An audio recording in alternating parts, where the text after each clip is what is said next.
Dashboard tab. This provides the user with a high-level overview of measures associated with each KPI.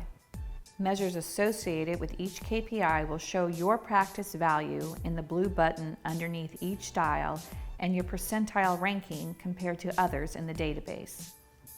You can also change your denominator and filter options from the dashboard. All dials will update based on your denominator and filter changes.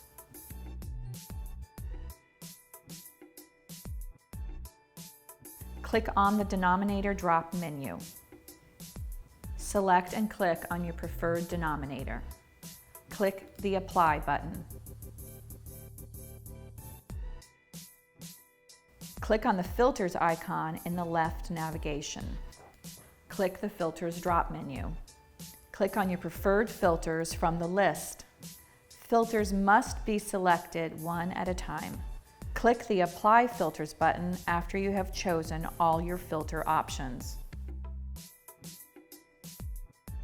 Click on the Year drop menu.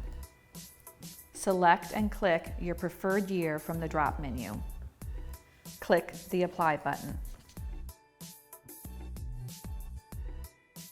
You may switch to other KPI buttons from the left navigation.